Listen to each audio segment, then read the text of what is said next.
hello. It's too hot. Okay. Oh, hello. Today I would like to present to you a retrospective on the second season of Bridgerton and the first season as well. Right. So, hi, my name is Stella. My interests include period pieces, comedies, and everything in between. Drag shows. Yeah. Lots of different stuff. Let's just say that. And I decided that I wanted to make a video on Bridgerton because I was really happy. I really enjoyed watching the first season and I wanted to share my opinions on the second one. So yeah. And I have other shows and books and movies that I want to share my opinion on. And those will be videos for another day, obviously. But yeah, we shall start this moving picture with a retrospective of the first season, with me wearing my pajamas in my room, telling you some opinions after watching each episode, and then I shall explain the plot of the second season with a Quentin reviews / Mike's microphone / a lot of other people style board with pictures and all. Yes. Today is the 23rd of March 2022 and I'm much excited for the new season, which will drop on the Friday the 25th. So yes. Damn good tea! I shall share the tea I'm using. It's well, it doesn't say, but it's very good. It's very good indeed. Oh my god, that's a little bit of Stephen Toast going on.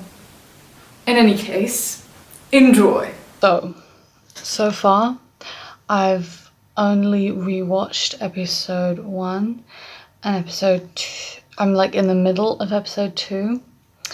So let me read some notes I made on episode 1 and then I'll come back for episode 2. I just decided to do this.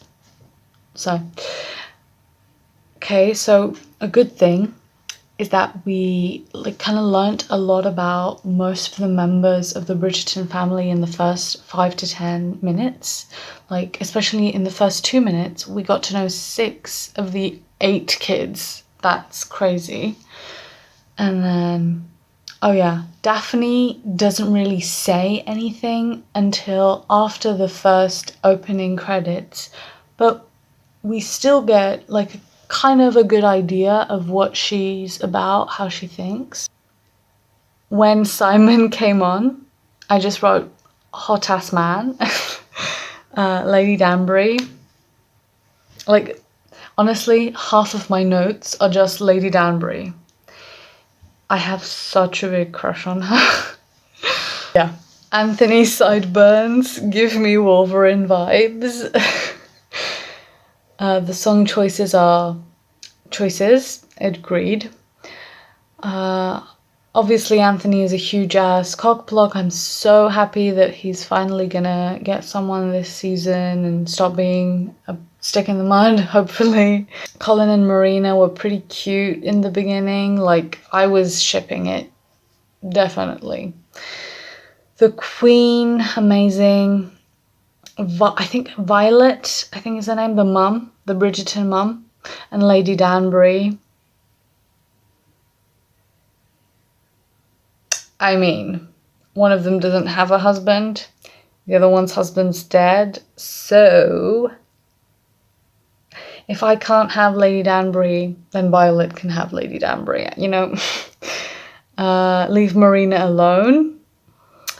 And oh yeah, I just wrote at the end that I really like fake dating as a trope. It's really fun. And the dance scene was really nice. So yeah, I'm going back to episode 2. So the second episode just ended. I forgot what had happened like at the ending with his dad, but let's see my notes. So first of all, pretty obvious note that the worst father award goes to the Duke of Hastings. Right, a question I have. Where do they find all these fucking babies? Because like every show has a baby. When someone gets born, they usually get like an actual baby for the newborn. Who is why, where, how, when, why? Simon, he said like, if I wanted to marry you, I'd only need like 5 minutes with you. I was like, where's my 5 minutes, Simon? Where is my 5 minutes? How the fuck does Anthony think that Berbrick is good? Like, honestly speaking, 5 minutes with him, you could see he's an absolute incel, I'm sure. So, I don't get it. The Duke, 1 minute, like, he says that this line has to be great, and then 5 minutes later he says that his son is dead to him. So where's the line? I don't get it. Berbrick isn't. If anyone is watching Drag Race, Berbrick is an ugly bitch. Angeria, my number 1 this season, by the way.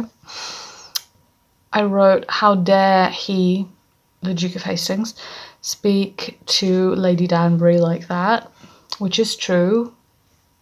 Like, Yas, cook with the Queen. So when they're starting to spread the rumors about Berbrick, they go, like, Violet goes to a dressmaker, and that dressmaker actually plays Meghan Markle in a show called oh my god, what's it called? The Windsors. Yeah, such a fun show. It's like a complete satire of the royal family right now, and she plays Meghan Markle, which I remember seeing it the first time and I was like, oh my god, it's Meghan Markle, and again I was like, oh my god, it's Meghan Markle. And then Violet tells Anthony that he doesn't need to do anything anymore to help Daphne, but the previous episode she told him that he needed to step up, and if he wanted to be like the master of the house instead of just a brother. And now she's completely 180ing with no mention of what she said like a few nights ago, presumably. And then at the ending, when they say each other's like first name for the first time, they call each other Simon and Daphne. That was so hot. That was really good. Yeah. Okay. See you for episode 3. Hi. So, I watched episode 3. And first of all, the whole like sexual part of the episode is honestly funny to me. Like, why?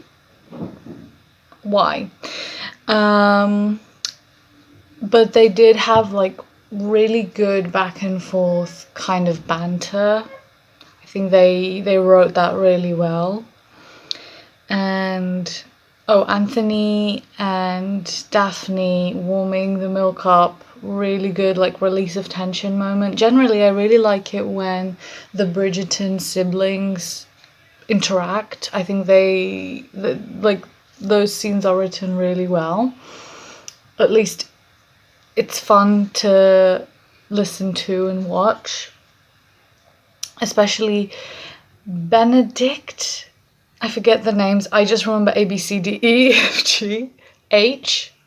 Right. B and E and A and D. Really fun together. Oh yeah. I'm sick and tired of hearing how much of a rake Simon is. Honestly, it's so funny every time he says, I'm a rake. Can't you see I'm a rake? I'm a fucking rake. It's so fucking funny. It's so funny. Oh, I loved the Queen's lilac wig. I'd like that, please. Just to try it on. And yeah, Daphne did look like a princess in that last ball scene with the prince. So she probably should go with him instead. So I've just finished episode 4. Weird episode, honestly, looking back. Some notes. Hyacinthe is a menace. I've written this like 2 or 3 times.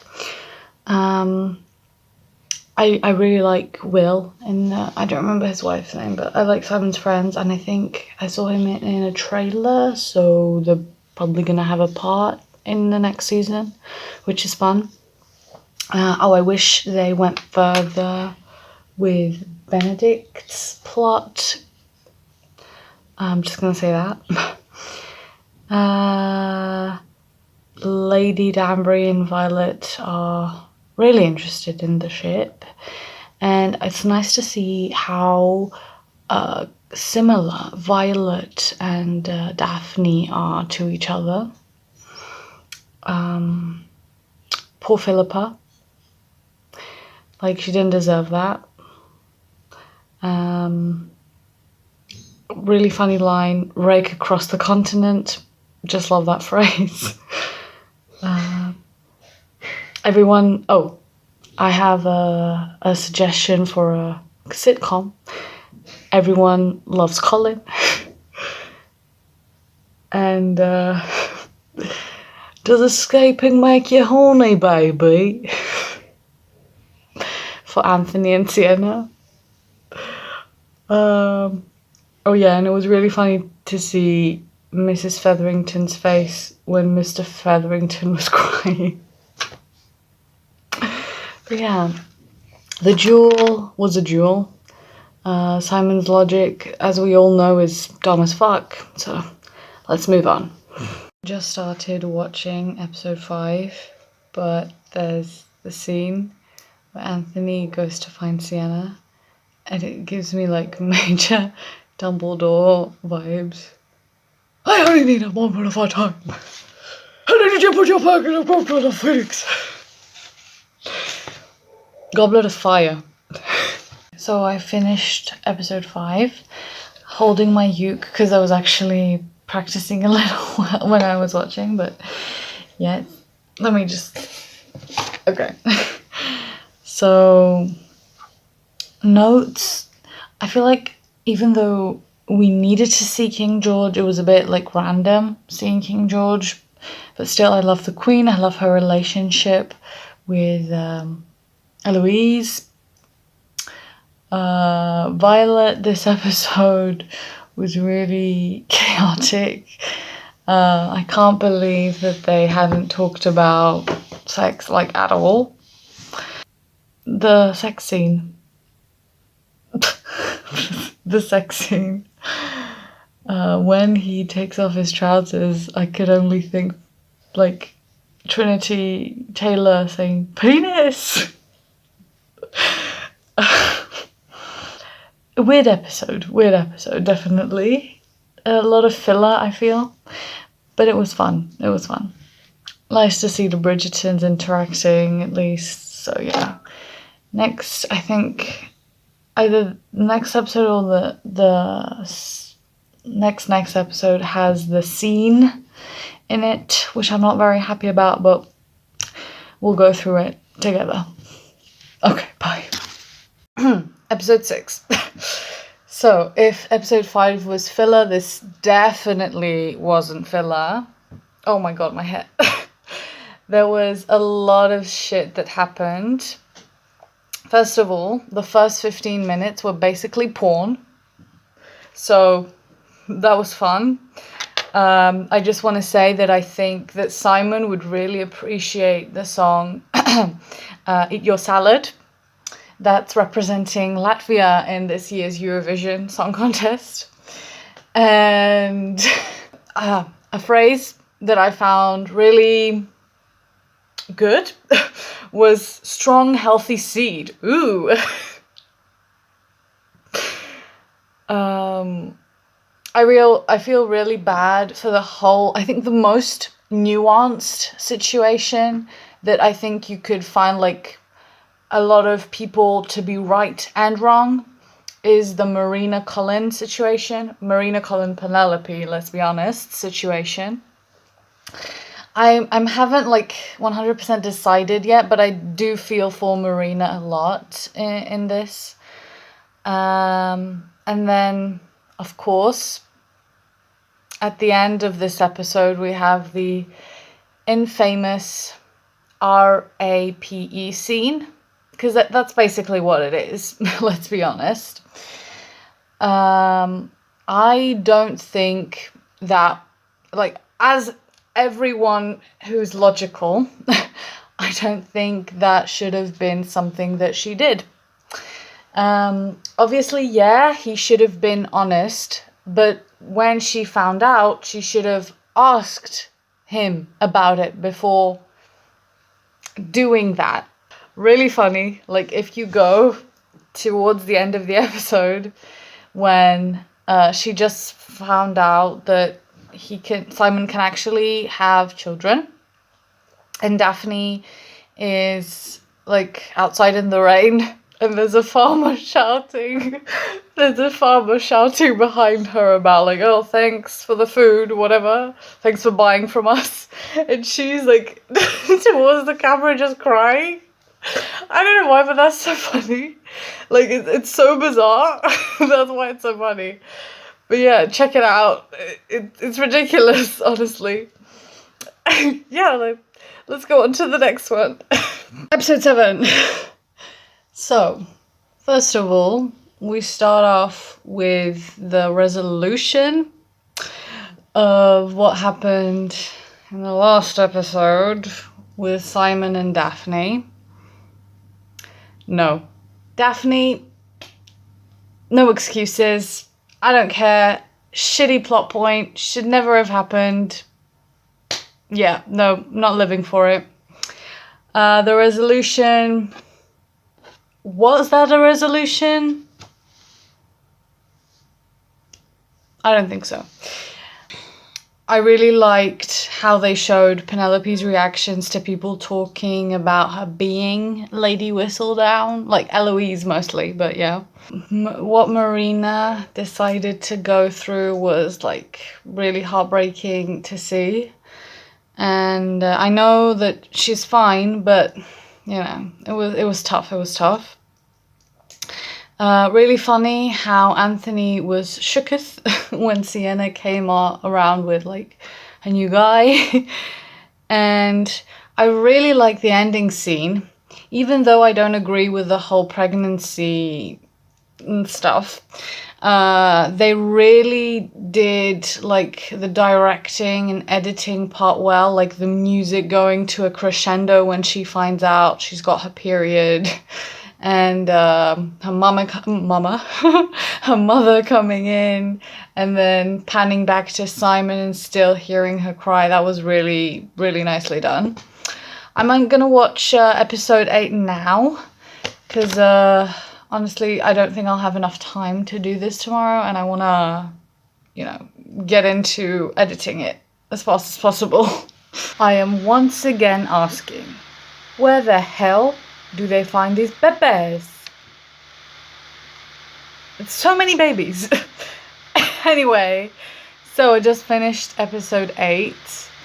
just realized that there's a B at the end, which perfectly like connects to the next season, which is cool.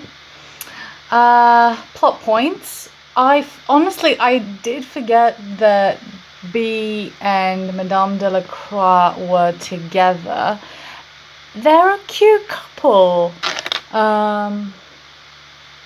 Anthony, just a mess. The guy is a mess. Like his thing with Sienna, I think she made the right decision in letting him go. And then him saying, "Oh, love is the problem." Come on, we all know that's bullshit.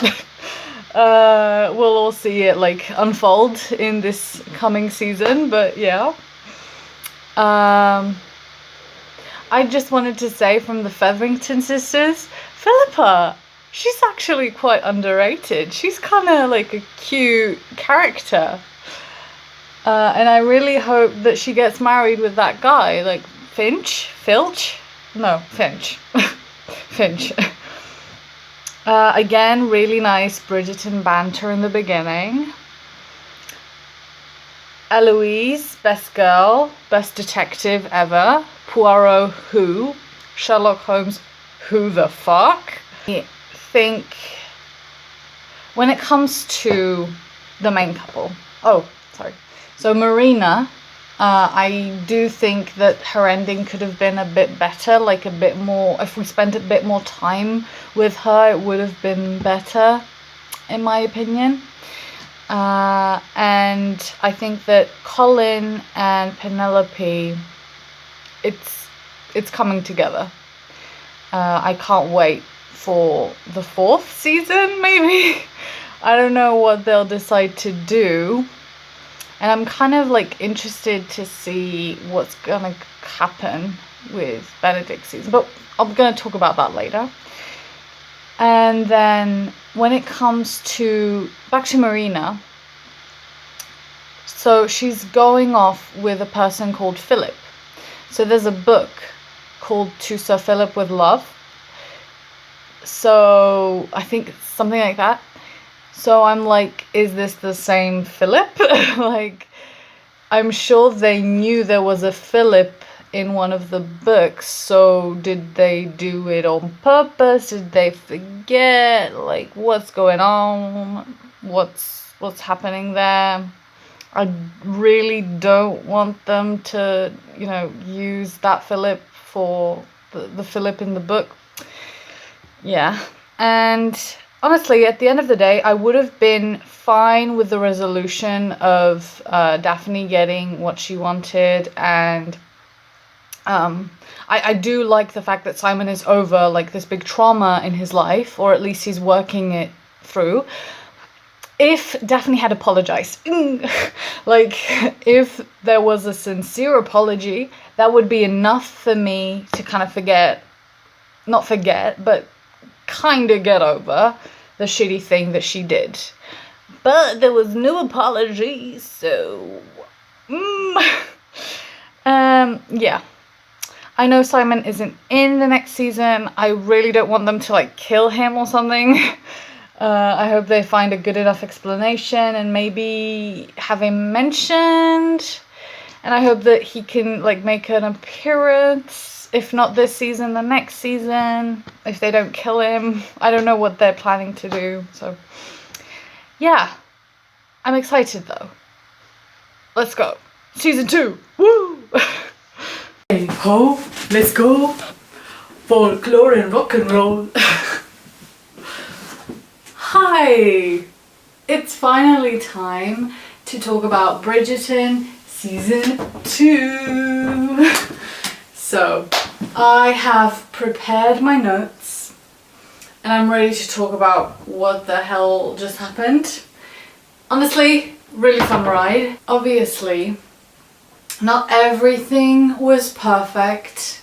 It's not like a perfect show, but I just had a lot of fun. We're gonna talk about some things I didn't like, a lot of things that I loved, and all of the main characters. I've prepared pictures and emotions, you'll see. So, first, I was thinking about how to do this, and I thought of going, you know, episode by episode, but that didn't really work for me. And the way that I, you know, had everything figured out. So I decided to kind of take small groups of characters and talk a little bit about their story, since that kind of plot point adjacent theme felt better for me. So let's start out with Lady Featherington, Jack, cousin Jack, Philippa, and Prudence. Not Penelope. Penelope's gonna come in later. We're gonna mention other characters in their little arc, but because it's mostly centered on them, we're just gonna talk about them for a while. So we've got our 4 characters. First of all, since the end of the last season, Lady Featherington, Prudence, Philippa, and let's add Penelope in on the side here, even though we're not going to really talk about her that much. They've all been kind of destitute. Lord Featherington left them with a lot of debts, and we see them wearing like mostly brown and black colours, far cry from the crazy greens, yellows, pinks that they had the last season. I'm also going to add like this feather to represent the Featheringtons, because I couldn't think of anything better to represent them as a clan. So yeah. So first of all, the easiest member to talk about is Philippa.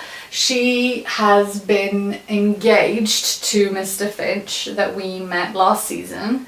He was the only person that was interested in courting one of the sisters, and honestly he's really cute. I love their relationship.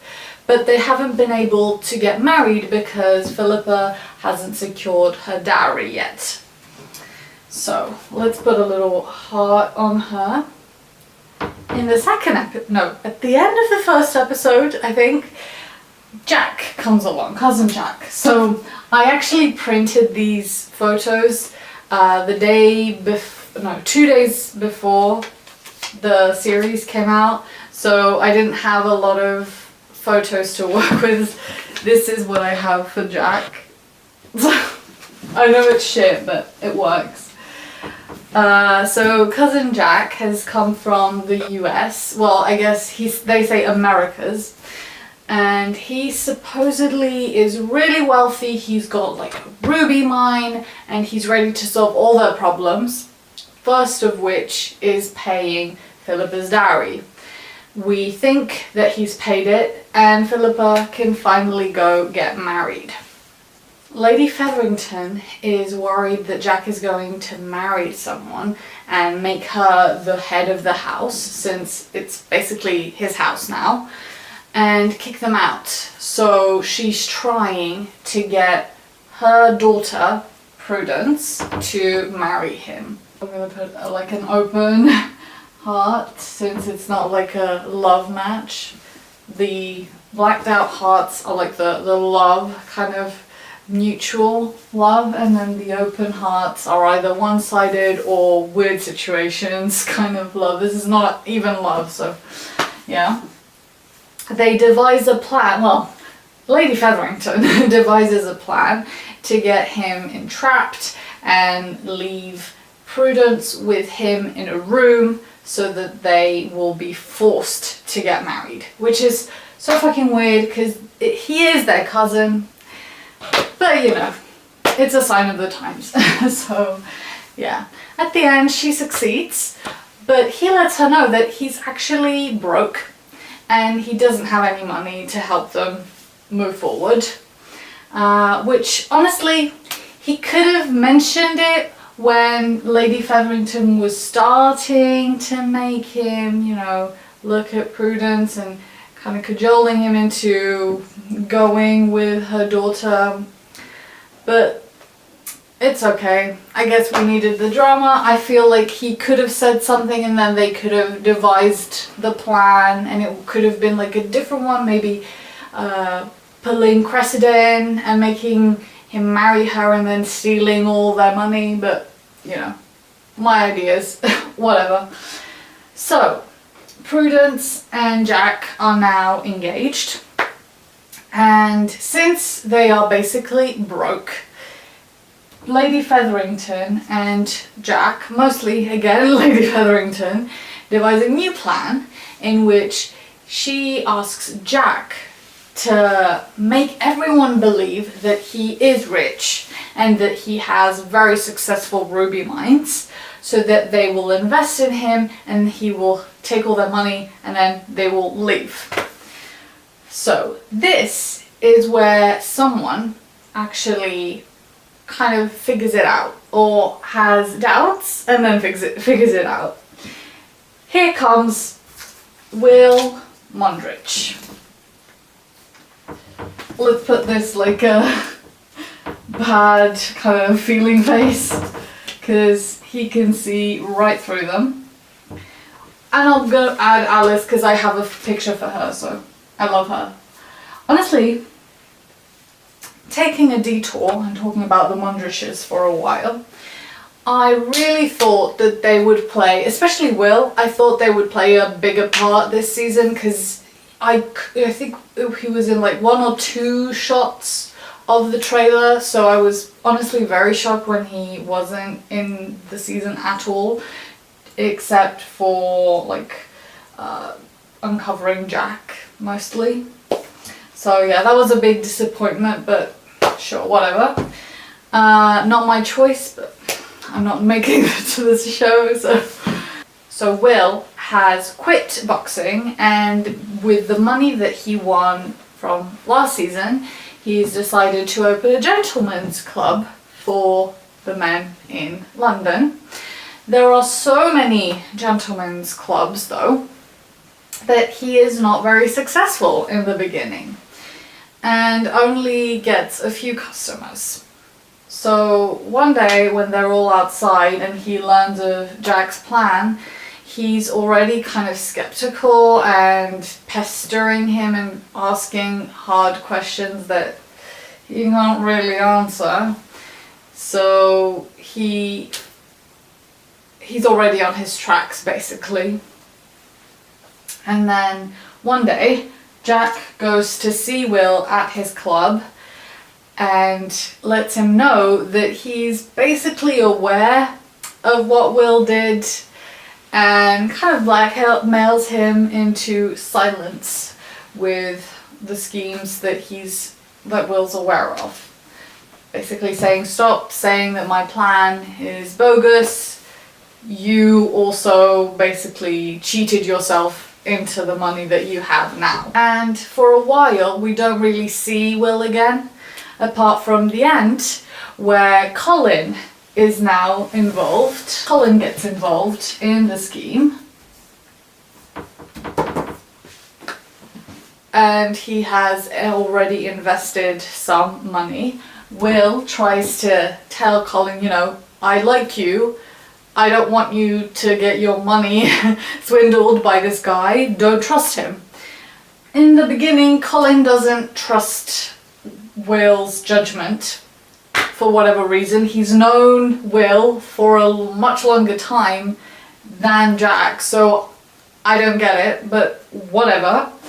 In the end, after Colin does his own research and finds out that Jack is full of shit, he admits that Will is right, he apologizes, he confronts Jack and Lady Featherington, and finally he goes to Will's bar, tells him he was right, and brings in a lot of customers for Will to have in the gentleman's club, which is good of him, but you know, he shouldn't have believed Jack in the first place.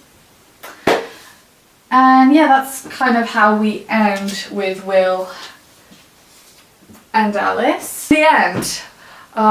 Jack and Lady Featherington are trying to see what they will do now that their ruse has been found out. Colin hasn't yet said it publicly, but he did basically tell them that if they don't give the money back, he will go public with the news. And Lady Featherington basically, again, blackmails Jack and tells him that she will book him a trip back to the US, give him a little bit of money to get him there, and then that he has to disappear before she tells everyone what he has done, because the ton will not believe that she was also behind it, since she's a woman.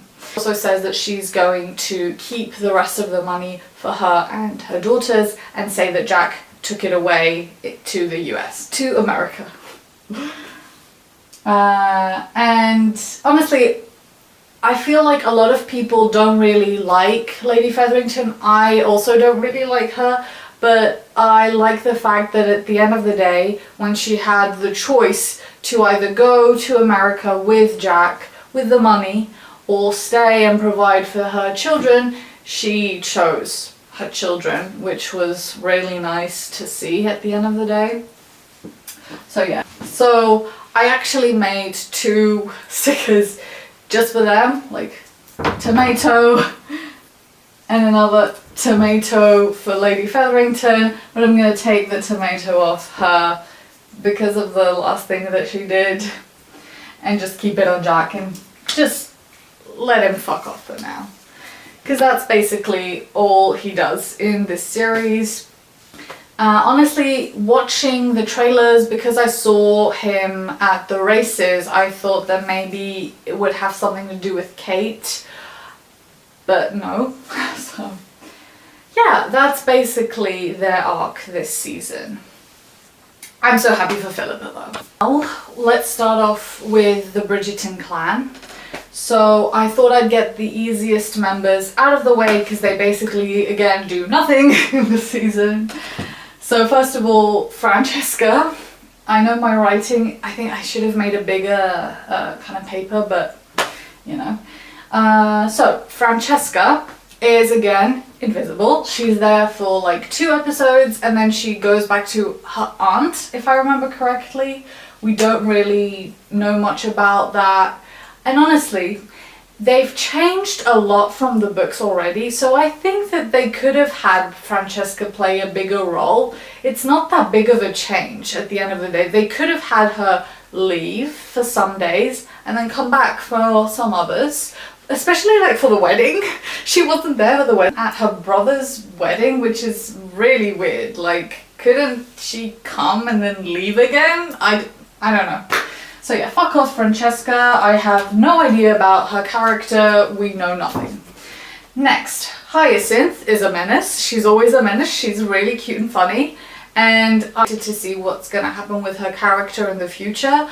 I've seen a few videos talking about her book, and her story seems really intriguing, and I hope we can see like some characters from that book maybe next season. Just like a little glimpse. Spoiler, she knows the character she's going to end up with before she like ends up with him, if that makes sense.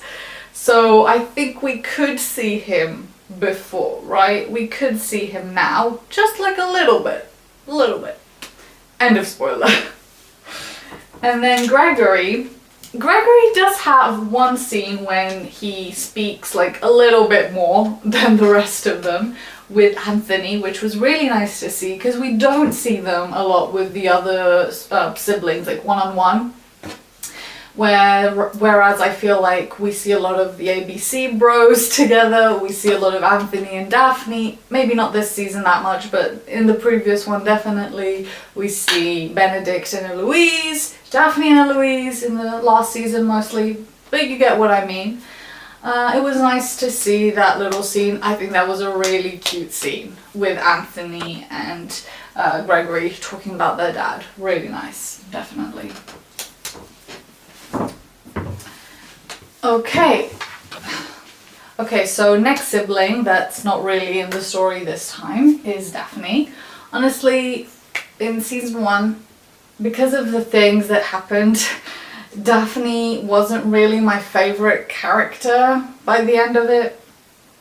And yeah, I was kind of okay with not seeing her this season that much. Sorry. We get to know that she is still happily with Simon. We see her child. She seems really mature and happy with her choices, which is nice.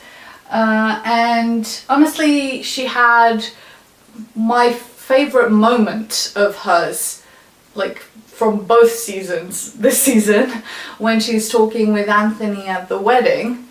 I feel like that was a really good moment with her. I actually really liked her during that, which I did not expect, honestly speaking.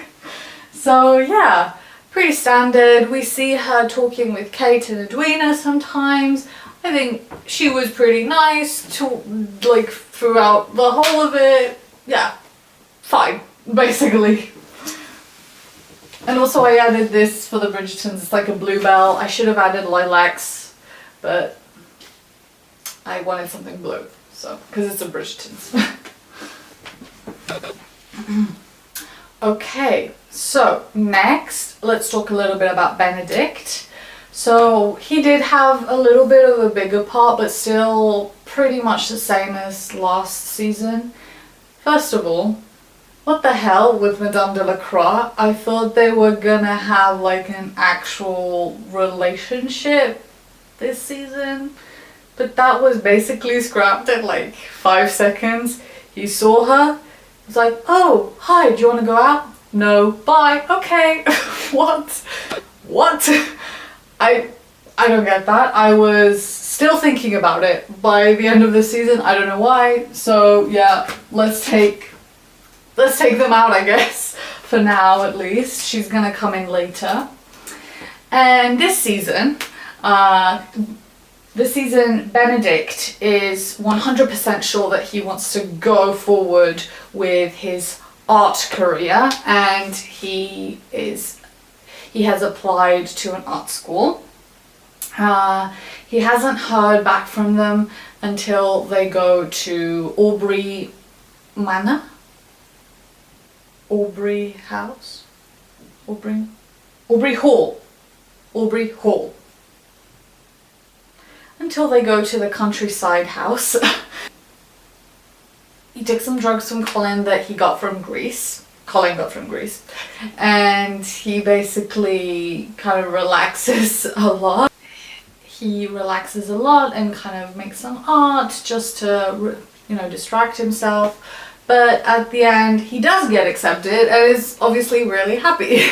So he goes there, he's drinking, he's fucking, he's having a lot of fun, and when we see him with the rest of his siblings back in London, well, I guess the art school is in London, outside of the art school, he's still really fun, he's interacting with all his siblings, it's really nice. And he has some really good talks with Anthony. I really liked their relationship this season. I think it was really well developed. We got to see more sides of it. Benedict sometimes being right since he's like the second sibling. Anthony thought he was above him in some ways. And he really got grounded. I wish he had more scenes with Eloise. We did get one at the end of this season, but I really liked their relationship last time, and I wish there was like a little bit more.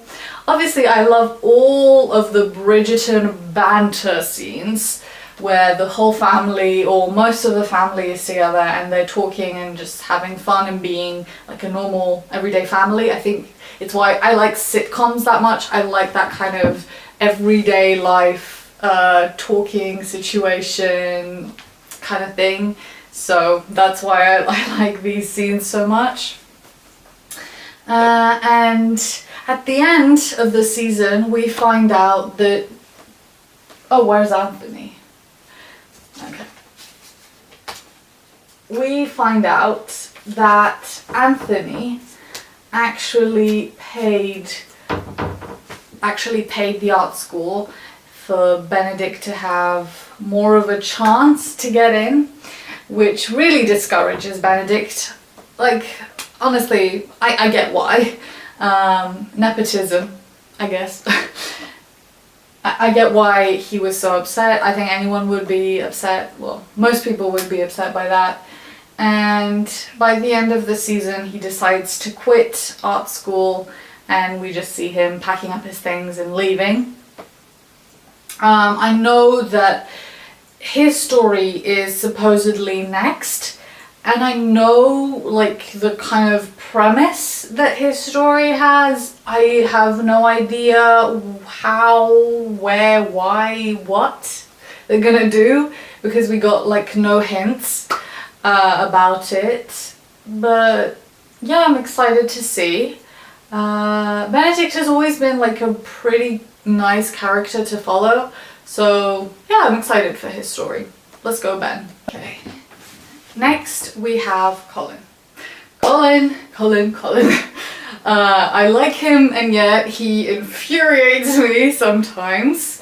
We already said what he did with Will and Jack. I was so frustrated at that point. So in this season, he comes back from Greece with a little bit of a tan and a stubble, which honestly I get. I am from Greece, I live in Athens, and that's, well, apart from the stubble, that's how I get every summer. Honestly, I would have expected a moustache more, because this is like the 19th century and that was very in vogue back then. Insert pictures here. And all this time he's been keeping in touch with Pen, and when he comes back he thanks her for, you know, talking to him for all this time, because a lot of people were, you know, tired of him talking about all his travels and what he was doing. So yeah, that was nice. It was really nice. It was just nice mostly seeing Penelope's reaction. I feel like her affection for him is so pure and nice, and you do kind of feel bad for her, but you know, it's nice to see her happy with that. And yeah, it's still crazy how fucking thick he is, because like she is basically burying her heart. She's doing so much for him, and he gets none of it. So yeah. So just for a little bit of a break of the history of what's going on, I'm gonna go and fact check the names he says for the Greek places that he's visited. Some of them. I'm sure he's went to everywhere in Greece, but yeah. So he says that he learned the proper pronunciation. So first of all, Paxos, not a thing anymore, it's Paxi, but I searched it and back in the day it was Paxos. And then Petali Gulf, I'll give it to him because it's a weird name to say in general. It's Kolpos, which means gulf, so gulf, ton petalion in Greek. So sure, it works. Petali is the cluster of islands there, so yeah. Then he says he goes to Marousi and Chalkis. Marousi, he says he goes from Athens to Marousi and Chalkis. Marousi is in Athens, so it's in the north of Athens, but it's still in Athens technically.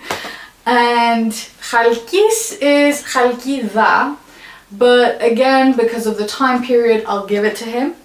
And then he mentions Chios, he and Crane, which we'll talk about later. So they mention Chios, which is correct. It's a really nice island. Really recommend going to all of these places. So yeah, that was fact-checking Colin's Greek 101. Anyway, so he learns that Marina is living close to Aubrey Hall, and he obviously wants to go see her because there's still a little bit of a heart going on there. And I put a heart next to Marina's name. I don't know if you can tell, because I love her and I wish everything the best for her.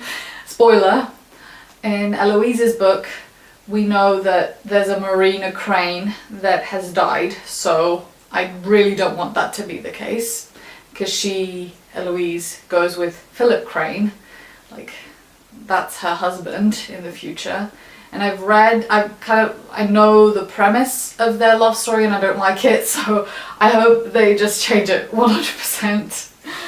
Anyway, end of spoiler.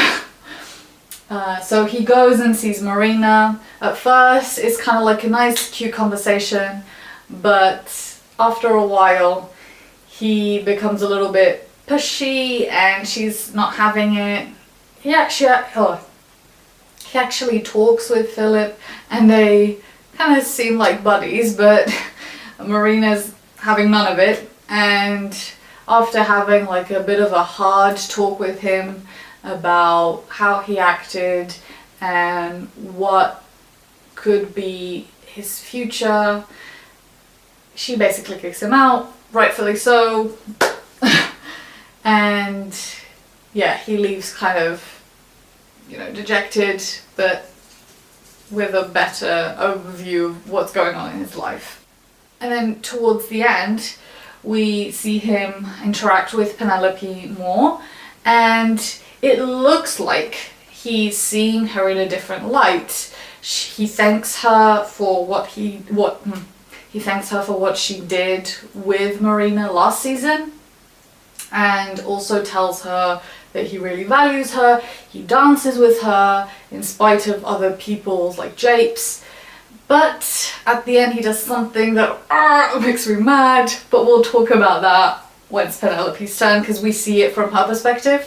So I feel like it's more of a her story kind of thing. Next, we have the Queen.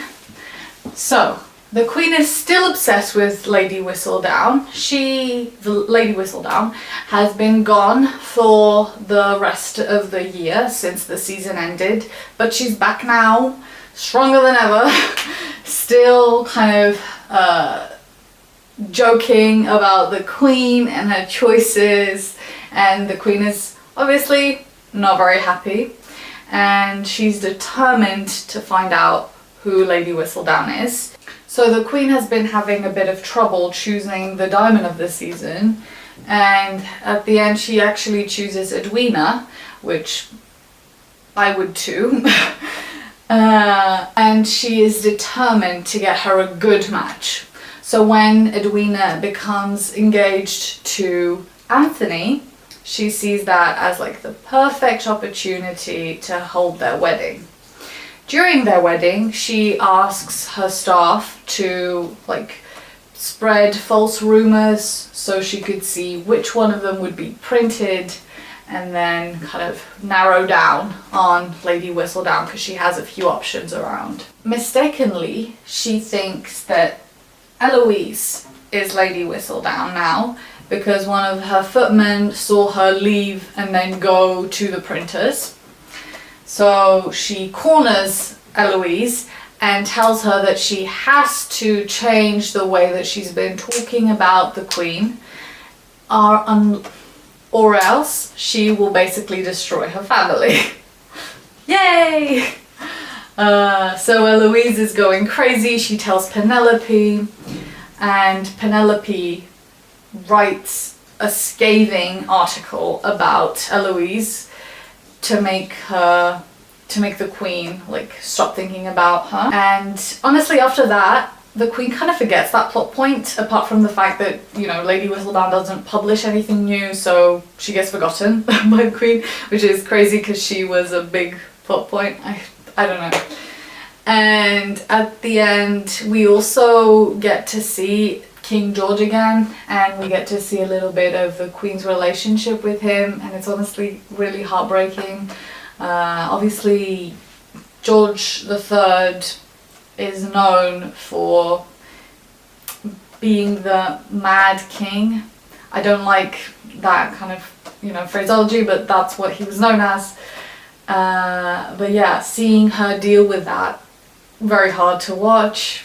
She still obviously cares for him, but it's difficult for her to deal with the whole situation. She just can't deal with it. Next, let's talk about Eloise. So it's her first season this year, and she's obviously really nervous. This has not been anything that she's wanted to do ever. She just wants to be alone. and you know, continue her endeavors, become an amazing woman for her own right. And honestly, yes. But we do see that when she does get like presented into society, there are people that are interested in her. It's like just her that's not interested in them. With every ball that she attends, she just wants to go see Penelope, which makes it difficult for Penelope to be Lady Whistledown. But yeah, she's just more interested in having fun with her friends and not being in a ball. So she's still trying to unmask Lady Whistledown, which gets her to a printing press that Lady Whistledown uses, where she meets Theo Sharp. This picture is very dark, I'm sorry, but yeah. Theo doesn't really like her in the beginning, but they form an understanding with each other, they form a friendship. He shows her like radical ideas about feminism and women's rights, and Eloise basically becomes a pre-feminist feminist, which was really nice to see. They get closer together. Penelope, for some reason, I still don't get why she was that mad that Eloise and Theo were speaking, because Theo didn't really know that Penelope was Lady Whistledown.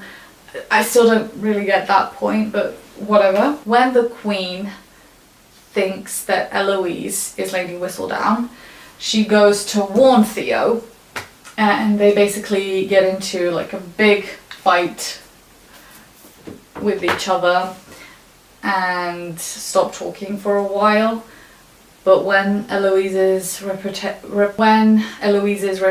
is ruined because of Lady Whistledown's article, Theo asks her to go back to the press so they can talk and they mend their relationship.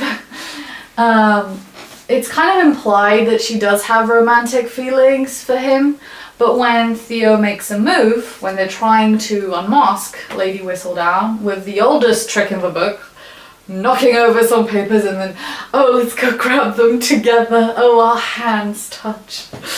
When they get closer and he tries to kiss her, she backs away, effectively ending their relationship. So yeah, let's put an X there. They're not friends anymore, at least for this season. So during the last ball of the season at the Featheringtons, Eloise finally pieces the facts together. When Eloise finds out that Penelope is Lady Whistledown, they get into a huge fight, obviously, and their relationship is ruined by the end of the season. I can't imagine a world where they're not friends, so I'm sure something will happen to bring them back together. Well, there has to be something that will bring them back together in the next season. So let's talk a little bit about Penelope now. So since the season has started again, she's back at it again with the Lady Whistledown. And she's, as we said, been still going into the gossip and stuff. But Eloise tells her that, you know, she's not really into Lady Whistledown anymore, and she thinks that Lady Whistledown's writing is kind of dumb. So whatever Eloise tells her to change, she actually does change, which is one of the things that let Eloise know that, you know, Penelope's Lady Whistledown. A nice thing is that we actually got to see her process in the beginning of the season, and she's actually using an Irish accent, which is really cool because Nicola is Irish, so I love that. When she feels like she doesn't have enough time to go and, you know, give her manuscripts, and she feels like people are starting to get who she is, she actually entrusts Madame de la Croix by writing a nice article about her business and getting her more customers than before. So she works with her to get her manuscripts to the printing press so that they can get printed. When the Queen threatens Eloise, she, as we said, she writes a scathing article saying that Eloise has been seen with Theo and that she has radical ideas, which ruins the Bridgerton's reputation for one more time. And she stops writing after that. We do see that it's obviously like really hard for her to do, and she feels awful from the beginning, but she feels like that's the only choice. Honestly, I can't think of anything else that she could have done. Yeah, it was a drastic measure, and she should have been honest with Eloise, but that was her choice. She has to live with it. So let's go to the Featherington ball, where we said that Eloise found out that Penelope is Lady Whistledown and they have a huge fight. Both of them have points, that's the thing. Like, I can't choose a side, because I think that both of them had valid points about the other one being wrong, or doing something wrong, or not being truthful, etc. So I honestly don't know. But yeah, it was a really hard fight to watch. Honestly, I feel like friendship breakups are just as hard and sometimes even harder than normal breakups. So it was really heart-wrenching to watch, 100%. And going back to Colin, as we said, she had been writing to him and talking to him, and still whenever she sees him, she like beelines to him. But at the end, when they dance, afterwards she hears him say that she would never be like a valid prospect for him, which I want to fucking punch him, but yeah, that happened. Spoiler, I don't know what they're gonna do to fix this, because she is supposed to end up with him in the 4th book, so Colin better be like being a saint or something, because I'm very annoyed when it comes to this subject. So yeah, at the end we just see her starting to write again. She gets like more inspiration, and yeah, she's back to writing. We don't know what. Okay, so now let's do a shorter segment before we go into the main characters. So we've got Mary Sharma, Lady Danbury, and Violet, which I thought I had a picture for her, but I don't, so that's embarrassing. So yeah, first of all, Lady Danbury this season is basically a sponsor for Edwina and Kate, which we'll see in a second. And she's helping out Mary Sharma, which is an old friend. She used to live in London. She got married to a pastor, which her parents did not agree with, and she left for India straight away with him. So she hasn't been in London for quite some time, and she's really worried coming back. She hopes that her kids will be welcome. And she still has a good relationship with Lady Danbury, which is obvious because she is a queen. Where's my crown? Yeah, okay. Lady Danbury is still the queen of my heart. So yeah, she asks for Lady Danbury's help. Lady Danbury is basically, as I said, the sponsor. She's taking them to all the balls, etc. And she also influences the queen into choosing Edwina as the diamond of the season. The relationship that Lady Danbury has with Kate, I adore. I love their back and forth. They are similar in a lot of ways, and they're also very different in some other ways, and it's really fun to watch. It's so fun to watch, and I love their back and forth. And we actually see Lady Danbury being wrong. What? She can do no wrong, but she was actually wrong for once when it comes to Anthony, Kate and Edwina's relationship. We'll see that later. But yeah, she actually admits it, and it's hard to see such an amazing woman fall, but I think it was necessary to have that at least once. I love her even more now. She's like actually human, she's not just a superhuman anymore.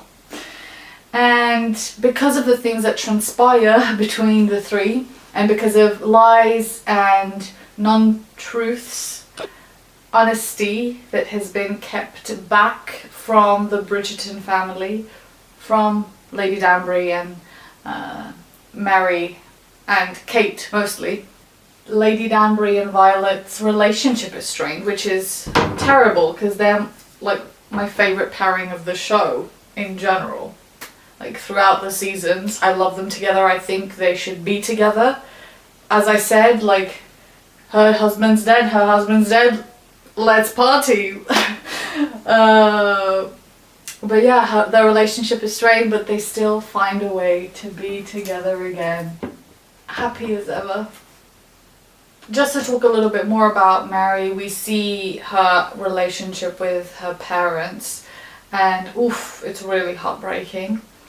And we see her talking to Kate and taking accountability for not always being there and not always being able to be the mum that she should be, and leaving all that responsibility to Kate, which was really touching. And I love the Sharma family. Oh, they're so good. They're so good. Different. Still, like, the Bridgertons are a loving family, the Sharmas are a loving family, but it's in a kind of like a different flavour to each one. And I love both. I just love both. So yeah, that's about it for them. Love the mamas. And let's go on to the big one. I wrote like 3 pages for them. Okay. So finally, we have Edwina, Anthony and Kate. Let's start with Edwina. Oh, and I have like this symbol. It's kind of like a jewel for the Sharmas, and I painted it with Stabilo purple, because I feel like we see them a lot wearing purple. And then we've got the bluebells again. Let's start with Edwina. She is the loveliest character we've had so far in Bridgerton. Like, so fucking sweet and kind and perfect. She's beautiful as well. Like, what the fuck? She's amazing. And she does, even though she is so like perfect, she still feels like a real character because of the things that she does later on in the series. In the beginning, she's just like perfect. Still, you know, a little bit insecure and really wanting to find a good match. She wants someone to love, but she's still just really lovely in general. From the beginning, her relationship with Kate is so nice. Like this supportive kind of only having this person to depend on kind of siblingship is amazing. I love them together. I loved all the scenes they were together. Well, mostly the positive scenes, because, you know, it's so sad to see them fight and stuff, but you know what I mean. And yeah, it was just really nice to see the relationship as much as we did. He is a hopeless romantic and gets swept away with Anthony's words and promises of a beautiful future with children and happy family, which I get. For her character, it really makes sense. And she is such a trusting character. And in my opinion, she embodies the theme of the season, which is honesty. Well, one of the main themes, I think, is honesty. And I'll talk about that a little bit at the end, but I think she is the embodiment of that theme. She is always honest with her feelings, with the things that happen around her. She wants to be open, wears her heart on her sleeve. Oh, I love her! And it's really cute seeing her always trying to include Kate in everything that happens. When she finally learns the truth about Kate and Anthony's relationship, she's obviously mad, and with like good reason, but she's still mature about it. And she talks to them individually. She tells them, you know, I have to make this choice for myself. I have to stop listening to you guys. This is my time. I'm gonna choose me. Love her. I'm obsessed with her. She really takes control and shows this mature side that we hadn't really seen before, and it still feels believable because what she's saying is things that she's already said before. It's just in a different perspective. At the end, when Anthony and Edwina finish their engagement, she is still pissed at him, but she still gives Kate her blessing and even like talks them up to the ton around that sees them dancing, Kate and Anthony. And you know, it's really nice to see that she could put everything back and still see that they're great together and they deserve happiness. And now, Kate, Sharma, and Anthony Bridgerton. So I'm going to talk about them together because they are intertwined in mostly every single plot point. So first they meet at dawn in the forest, where Kate has sneaked out to ride and Anthony is riding because, I don't know, he's a rake, I guess. I guess that's what rakes do. And to begin with, their relationship is not really good. Like, they don't really like each other. But we do see Anthony. He is clearly taken by Kate. Like, let's be honest with ourselves. He has been trying to find a bride for, he is whipped sound effect with her. And we also get to see a lot of Kate's character from like the first 10 minutes that we get with her, which is really cool. She's independent, she's reliable, she's headstrong, she's sure of herself and what she believes in. She has principles. Well, does she follow them or not, we'll see, but yeah, we get a really good judge of her character from the very beginning, which is very good for introducing a new character into a season, into a show that has already had established characters. That's really important, and I liked her from the first minute that I saw her. Maybe it's because I already like Simone Ashley, but I think they did a good job with that. And something, a bit of physical acting that she does that I really enjoyed seeing was that when she was in public, she always composed herself, even if she was, you know, in a bad situation before. We saw her take a second to herself, compose, and then leave. Like, she always wanted to show that face to the rest of the world. And we also get to see through the rest of the season how similar Anthony and her situations have been, and how they're not that different from each other, and the way that they react to situations may be a bit different, but they're coming from the same place at the end of the day. They've been through a lot of similar things. They've had a lot of responsibility thrust upon them from a young age. So yeah, it's really nice to see that too. And in the beginning, I feel like Kate acts a lot like Anthony in the first season, but instead of shooing everyone away straight away, she goes through them with like a thin, what's the expression, with like a thin comb? Like,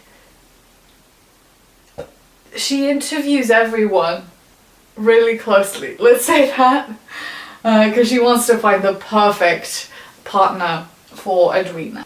From the beginning though, even though we don't really see her give a lot of attention the way that Anthony gives to her, she's still trying to steer Edwina away every step of the way, like until the proposal happens. She's always telling her, no, don't be with him.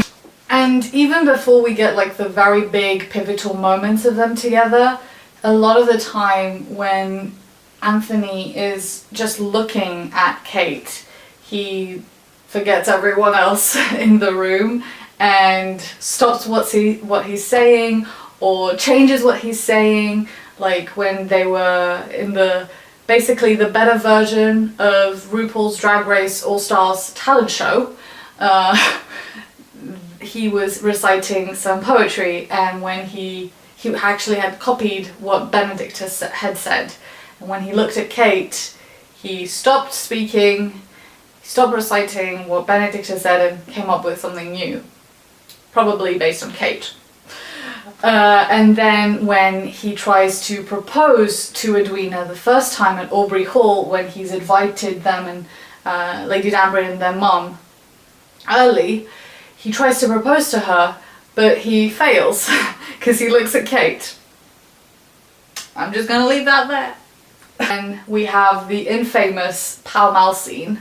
Well, that's actually before the proposal, but it's on the same day. So that scene, I fucking loved every fucking second of that scene. It was so funny in the beginning with the mallets and them describing the rules, Anthony's reactions to Kate, her reactions, her laughing at Anthony, reacting badly. It was all so good, so funny, so fun. I would just watch that scene again, like time and time again if I go, like I just would. It's so nice. And when they're together and they finally, you know, get closer and finally have some positive feelings towards each other, that's also really nice to see. And then at the end of that episode, where Anthony thinks that Kate has been stung by a bee, which terrifies him because his dad died of a bee sting, and she manages to calm him down.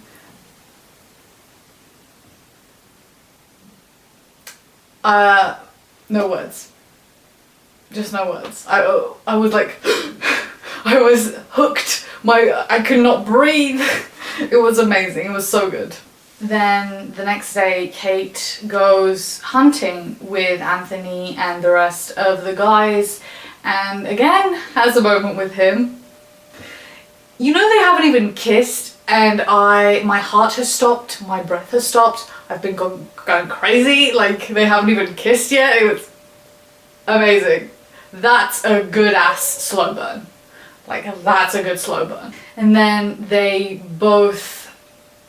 then during the night, they're both thinking about each other and they can't fucking sleep. I mean, what the hell? They can't sleep. So they go and meet each other in the library because he sees light and she's in there.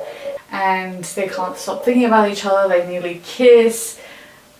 It's so good. It's so fucking good.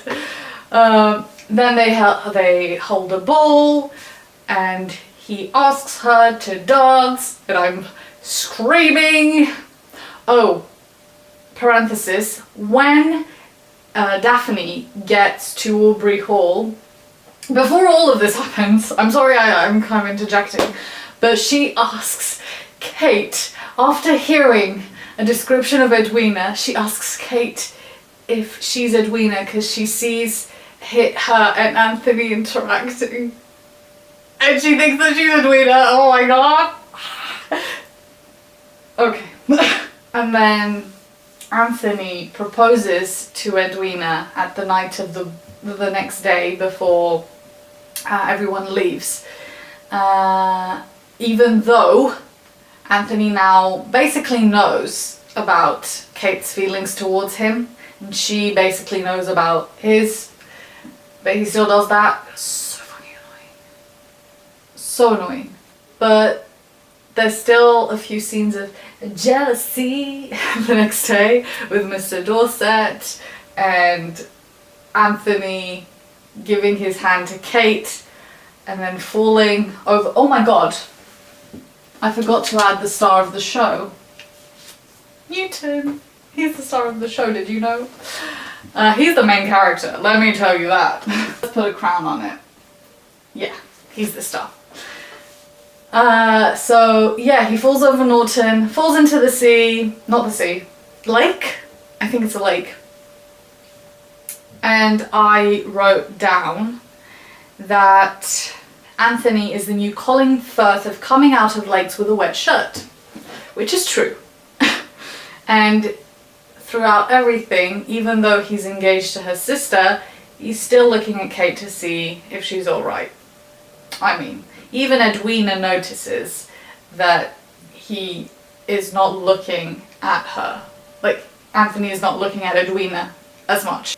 And then he confesses again, and You Oughta Know starts playing, and I'm screaming. He decides that the wedding should happen faster, so let's go to the wedding ceremony. Kate is coming down the aisle, and he is straight up fucking in love. He's in love. They're in love. Guys, they're in love. We all know this. So, they're in love. He's looking at her. Violet and Daphne are looking at him, looking at her, and they know what the fuck is going on. And then Edwina, looking gorgeous, obviously, comes down the aisle. He's still looking at Kate. Kate drops one of her bangles. He goes to catch the fucking bangle. Edwina takes a look at that and fucking scoots. No, she fucking zooms out of there. Which, it was about time she knew, like, obviously. They both go into panic mode. They're trying to change Edwina's mind. They still have time for a heated scene in a closet, but whatever. They don't even kiss then. I don't know why. And Edwina lures them into the chapel, even though she's decided that she is going to, you know, do things for herself now. She lures them there and tells her decision and then just leaves. That leaves them together in the chapel, and they finally fucking kiss. Finally. And I still can't believe that I've been going this crazy for 6 fucking episodes and they hadn't even kissed. Ugh. So after the wedding that doesn't happen, the Ton is mad at the Bridgertons and the Sharmas, so they decide to kind of come together and show that they're a united front. And when they decide to go to a gallery together, and when they meet outside, Anthony fucking smells Kate. And it's like, honestly, that was so funny. It felt like the worst kind of Omegaverse fanfiction. I can't. It was so funny. I'm so sorry. It was so funny. It's like singing, bitch, shut the fuck up. It was so funny. And then they kind of talk again about how much pressure they've been under. They understand each other better. The two families decide to hold a ball, which is unsuccessful because the article about Eloise has just come out, and people basically think that, I don't know, they're some sort of crazy radicals, their family, the Bridgerton family. So after this unsuccessful ball, Anthony and Kate are in the garden, and they again express their feelings and do the nasty. Or maybe parts of the nasty. I'm not sure if they actually had sex. I don't think that was clear. It was clear that Anthony had heard Eat Your Salad by City Zenny. So, yeah. Something that he says, it's maddening how much you consume my very being, and then all I breathe for is you. I'm fucking crying in the club. The morning comes and Kate has disappeared. That night when they have sex, he smells her again. And he tells her she smells of lilies, so I made a lily. It's not a very good lily, but you know. So he goes to find her at her house. She's not there. He wants to propose to her, but she's disappeared, and he realizes that she's probably out riding, and he's right. He sees her in the rain, very bad CGI rain by the way, and he tries to chase after her. She falls down, but he's quickly there to go help her pick her up and take her back home safely. And that's probably the reason why she's alive. He can't make himself go visit her though for the days that she's unconscious, because he's scared that she's going to die, and he can't deal with that because he's fucking in love. He goes to her as soon as she's awake. Kate has decided that she is going to go to India, so even though Anthony proposes to her when she wakes up, she is quick to refuse his proposal. But then at the last ball of the season, they dance together again. It's where the Queen and Edwina show their support towards the couple, and they realize that they can't get their hands off each other and they can't live without each other, and they decide to stay together, and they kiss, and fireworks and happiness and everything good in the world happens. Honestly, I don't really get why Kate still didn't believe that he loved her, because I thought they've already talked about that. Like, it's been pretty fucking obvious that he wasn't just doing it for, duty.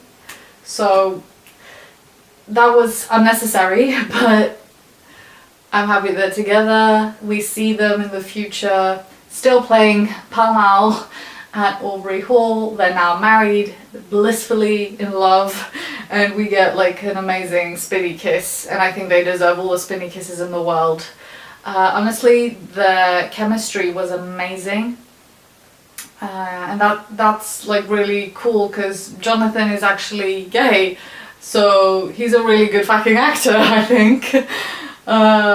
They really sold it to me. They really did sell it to me. I had a lot of fun with their romance. I like them more than Simon and Daphne last season, and I really hope we can get to see them together in the next seasons to come. I just want to see them a lot, honestly. From now on. I hope that happens. One thing I forgot to mention is there's a few flashback scenes where we see how the Bridgerton dad died, and oh my god, there's that technology, the smooth face young technology, and it's so fucking bad. I was supposed to feel sad and unhappy, but the way they smooth-faced Violet and Anthony, especially Anthony, it was such uncanny valley territory. It was awful, awful. Anyway, generally I was really happy with their story. There could have been some parts done better, etc., but I don't mind. It was a bit maybe I could hear the criticism that it was a bit too long, but I don't care because I love the characters, so I don't mind that it was a bit too long. Yeah, I don't mind. I'll just keep everyone here and talk a little bit about the main theme of the season. So, in my opinion, the main theme of the season was honesty, and then at a second level, it was responsibility towards both honesty and responsibility to yourself and to others. As I said, Edwina is always honest in the story, and when she does have to lie, she feels terrible about it, even though it helps the rest of her family for that specific lie. And I feel like she's the person that we're meant to empathize with the most and follow the most, so makes sense to me. And then instances where we see that honesty is really important is obviously Kate and Anthony and their honesty towards their feelings, even though they have big responsibilities that they think that they have to fulfill and follow through with. The honesty that they should have shown towards their feelings for each other should have taken a higher place in their priorities. That's what they learn in my opinion, at the end of the story. We also see like the honesty that Kate, Lady Danbury and Mary should have had towards Edwina for the reason why they're there and why they're doing all of this. We also see the honesty that Penelope should have had towards Eloise with Lady Whistledown and what she had to do to keep her safe instead of keeping everything from this and letting it all blow up in their face with that last fight. And obviously the deceit that Jack and Lady Featherington had towards everyone else. They should have been honest and not done something so fucking shitty. So yeah, I think that's the biggest theme of the season, and of course responsibility, mostly for Kate and Anthony and the mamas. They are responsible for their families, they have a lot of pressure on them, and it's something that binds them together, but also is something that's keeping them apart. And so if I could give it a Jane Austen-esque title, it would have been Honesty and Responsibility. Yeah. So yeah, to wrap it up, I really enjoyed the season. I think it was much better done than last season. I think they improved on a lot of things. They still have a lot of room to go with others, but as like just the love story, forgot to mention that scene where Kate, Edwina and Mary are getting ready for Edwina's wedding, and we see like a traditional, I don't know if it's like accurate, but they showed a traditional traditional wedding preparation for Edwina. That was really nice to see. It was such a beautiful scene. I hope it was accurate, because that would be amazing if it was actually accurate. I hope that I feel like the showrunners are trying to do better when it comes to the diversity parts of it all, even though Will and Alice got basically no screen time, but whatever. I hope they continue like that in the future, and honestly, why can't we get some gay people? Like, why not? We got that one guy last season. This season had nothing apart from Lady Danbury and Violet. But why not? Like, let's just do whatever we want, right? I don't get it. Why do we have to limit to straight people? I don't get it. But yeah, in general, I still enjoyed it for what it was. It could have been more. What it was great for me. Really enjoyed it. And I'm excited for next season. I have no idea where it's going. So yeah. So, I gathered you enjoyed that. Thank you so much for watching. And I'll talk to you soon, hopefully.